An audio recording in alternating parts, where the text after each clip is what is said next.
Could hear chainsaws going over at my house, so I've come out for a drive around, and this is what I find. It's a neighbor not too far away from where I live, and maybe that's why my power is off. I don't know. Certainly why his power is off. That large tree in his front yard has gone down across his hydro lines, and I don't know. I don't see a hydro crew here working on it. I hope whoever's cutting that tree down stays away from live wires. My way out to Herring Cove again to get another look at the surf, if I don't cause a car accident in the meantime. But that was another big tree down on the highway.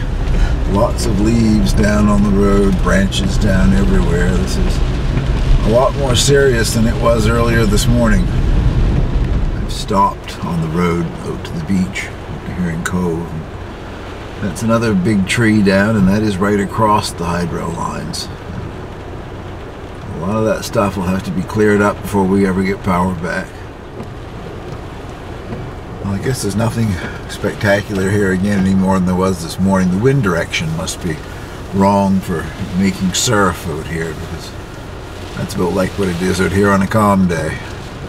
I went out to the cabin and got my battery-operated radio and was listening to it before I left home. And in the province, they estimate there's 110,000 customers without electricity. So I have the comfort of being one of many anyway. I suspect it's going to be off here for quite a while. Well, anyway, going back home where I'm at least dry and safe. Get off the roads where I shouldn't be, I guess. Sort of hoping my car doesn't get blown over right here. It's rocking back and forth, but a huge tree in front of that lovely old home has gone right down on the roof. And this is my cousin's home, not too far from where I live. They have a large tree that has gone down. This is my neighbor in the intersection where you turn to go on the road where I live. My driveway's just up here. And just to show you, this thing is still raging. It's supposed to have ended by now, but evidently it didn't get the email.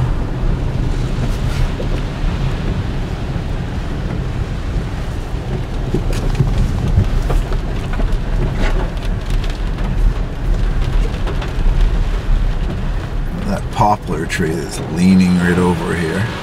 It's just an old wild poplar tree. It grew up on its own, but I kind of liked where it was at and left it there. But it's got such a lean to it, I suspect I'll end up cutting it down.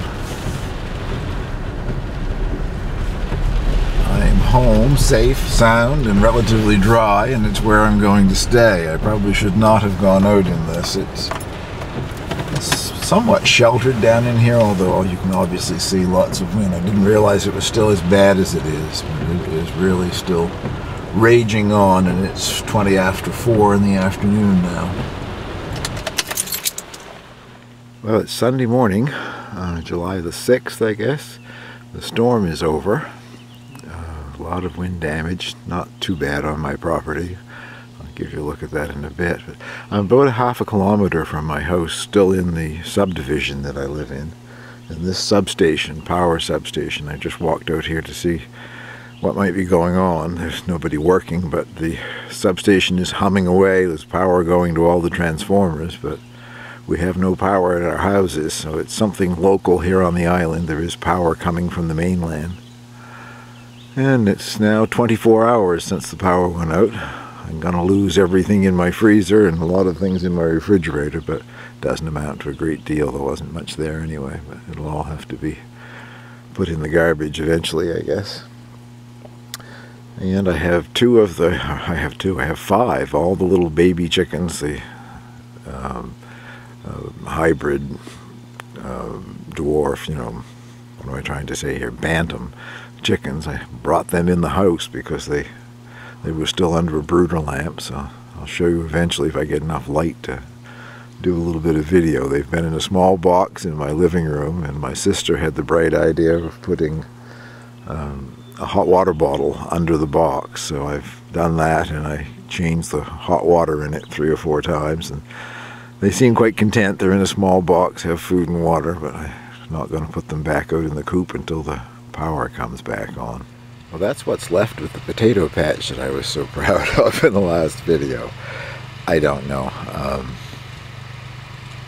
The pots aren't knocked over, it's just that all of the plants have been beaten down and probably some of the stems even broken in the wind. I think what I'm going to do is leave it alone for a few days. Get in there and try straightening it up. I'll just break more stems off and do more damage. There's one or two of the bags with those varieties that came in that mixed package from West Coast Seed that still needed a little topping up. I'll top them up to the top of the bag with soil so the potatoes won't get sunburnt or whatever, but I guess just leave it alone for the time being and hope for the best. In a few days, if it hasn't perked up, I might see if there's something I can do in there. We're working on about 26 hours here now without electricity, but there is hope. I saw a large power commission vehicle maybe an hour ago, I guess. I heard something go by and I went up to the road. When it came back by, they're out sort of surveying the damage, I think, looking everything over to decide where to do the first work. And since then I've heard chainsaws, probably over at that man's house with the tree that's down across his wires, so I suspect there's a lot of that they have to clean up before they can turn the power on. But in the next few hours I'm sure they'll get it turned on here, since there is power coming from the mainland. It's just that it needs to be hooked up once again to the island here.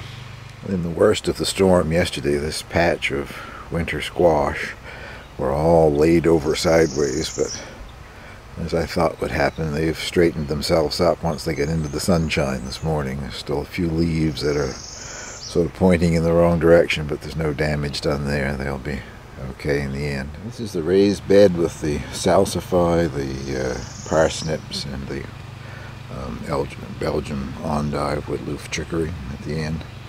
Not bad. The salsify's kind of knocked over, but I'm sure it'll perk back up. And next to it are the sweet potatoes. Doesn't seem to have bothered them at all, and they're enjoying the heat of the sun here. I just looked at the rain gauge, of course not scientifically accurate, but the rain gauge here in my garden says we got 4 1/4 inches of rain in the last 24 hours. So what that is in millimeters, I don't know, but it's a lot of rain. Still just out here walking around looking for damage and not finding much, thankfully. But I've been meaning to show this anyway, so I will now.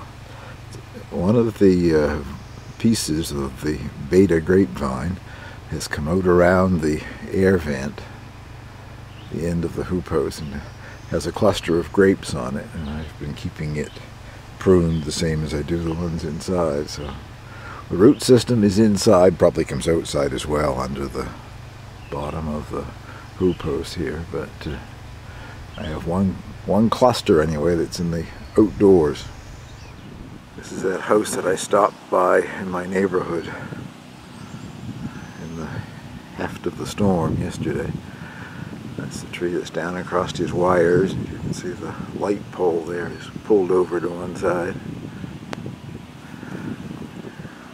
Awful mess. Further back on his property over there is another tree that's uprooted. I'm not sure how much you can hear. This is next to this home, which has a very loud generator going. Lucky them. I've just been out for a drive around again. There are many places like this. Those trees are leaning over the telephone wires and the hydro wires. I haven't been talking to the linemen that are here working fixing it, but I was talking to a local contractor who has been working with them.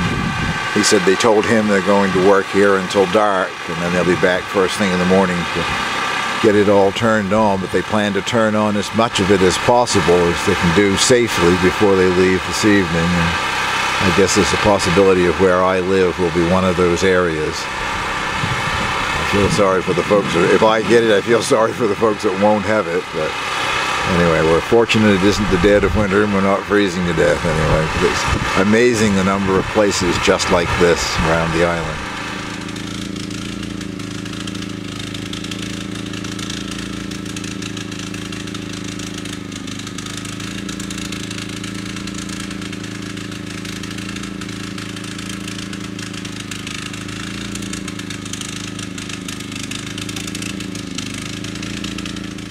house that I was showing in the rain yesterday, where the lovely big old Victorian house, a big tree in the front yard, has come right down over the roof. I see some damage up there, but I don't think the structural damage is all that serious. But the house is going to look strange without that nice big tree out front. I've rigged up a light to give enough light to show these guys in the box, so I expect they'll come bailing out of there any minute now. But I just got my power back. It's been off for 32 hours, or almost 32 hours. These guys have sort of gone to sleep again, I guess, or resting. They've been peeping and eating all afternoon. They keep scratching sawdust shavings into their water dish. I don't know how many times I've changed that. But they're just about to move back out to the coop. We have power. In the process, though, I've now lost the telephone, and I don't believe I have internet either, so it'll be a while getting this up. But there's a lot of people on the island that will go to bed again tonight without power. We've got it up in this particular area, but all those trees that I showed you earlier on the wires, they won't be able to get to those tonight. They'll have to wait until tomorrow, so hopefully those people will get theirs back tomorrow. But thankfully it is back here. So thank you very much for watching the news from your roving reporter with Hurricane Arthur. I'm now calling this thing a hurricane. If that was just a tropical storm, I don't want to see what a Category 1 hurricane is like. I don't know. I really want to get on the news and see if they've upgraded anything here.